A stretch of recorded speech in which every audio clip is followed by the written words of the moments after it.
There was an old, dilapidated house on the edge of our neighborhood when I was a kid. There were no houses behind it or next to it.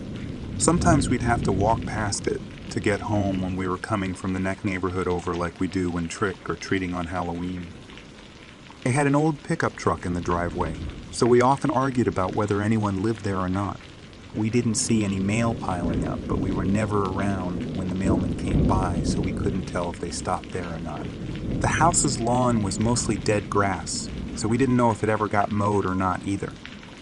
One time, Marcia Blackwell said she was walking home from a friend's house and had to walk past the old house and saw the face of an old lady staring at her from the attic window.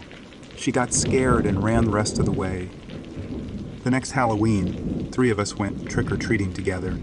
It was the first year we were old enough to go without our parents coming with us.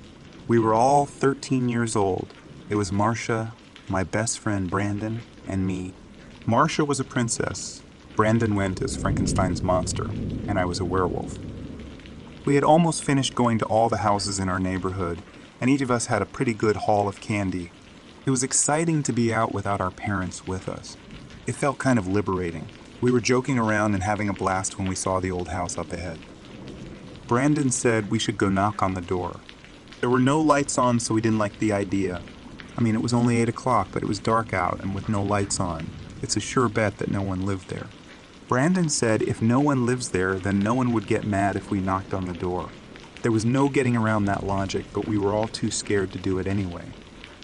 Brandon said we should play truth or dare, and if we got dare, we had to go alone to the house and knock, and if someone answered the door, we must say trick or treat. That seemed fair, and so we all agreed. To determine truth or dare, we decided to flip a coin because no one would pick dare if given the choice. Heads would be truth, and tails would be dare. All 3 of us flipped a coin, and all 3 of us got tails. Of course. Marcia said she shouldn't have to go first because she's a girl. That seemed reasonable. I said it was Brandon's idea, so he should have to go first.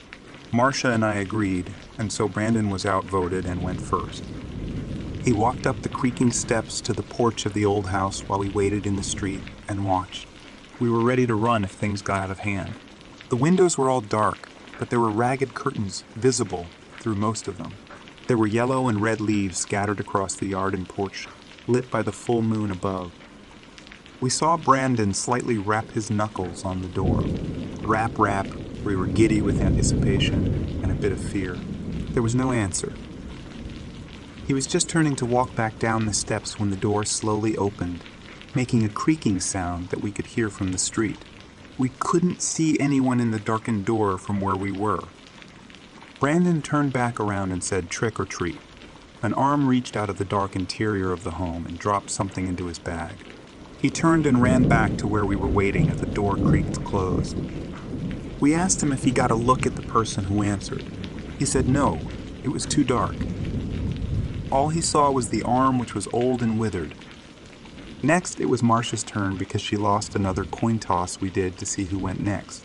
She approached the door just like Brandon did. The steps creaked, and then she knocked. Rap, rap, rap on the door. Again, the door slowly opened, making the same creaking sound. She said, trick or treat. Again, an arm reached out of the dark void of the doorway and dropped something into her bag. She ran back to where we were waiting as the door closed. We asked her if she got a look at the person. She said no, it was too dark. All she saw was an old woman's withered up arm. Next, it was my turn. It was fine, I thought to myself. It's just a really old lady. She probably lives on a budget and doesn't like to use lights. I pictured her, sitting in the back room there, reading by candlelight. I felt better about it then. I bet she's happy to have some kids to give candy out to. We were probably making her day. I walked up the creaking steps and knocked on the door.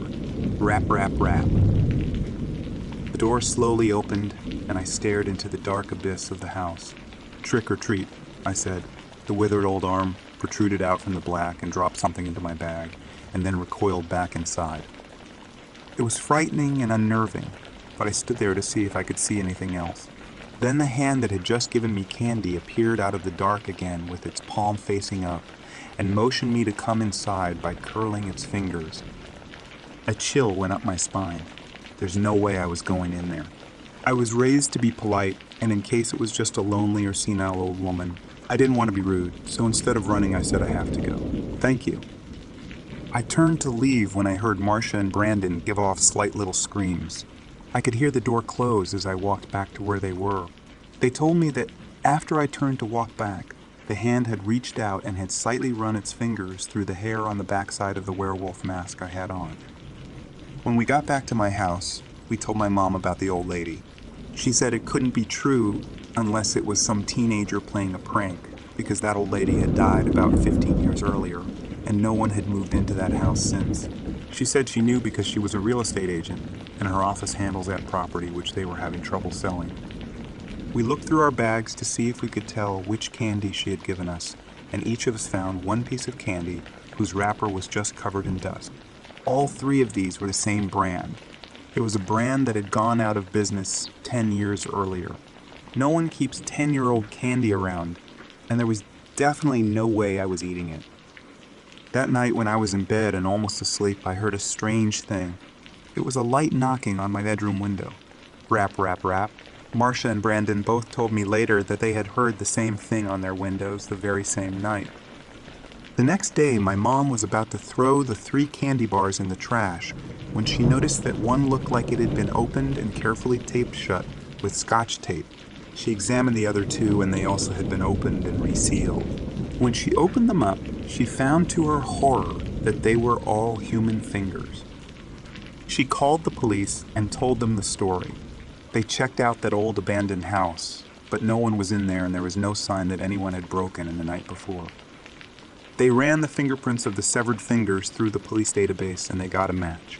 All 3 were from a 12-year-old boy named Sammy, who had been missing for 12 months.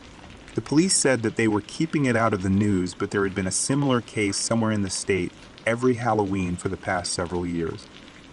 I often wonder if I had gone inside the house that night, if I too would have had my fingers tossed into some unsuspecting kid's bag when the next Halloween came around.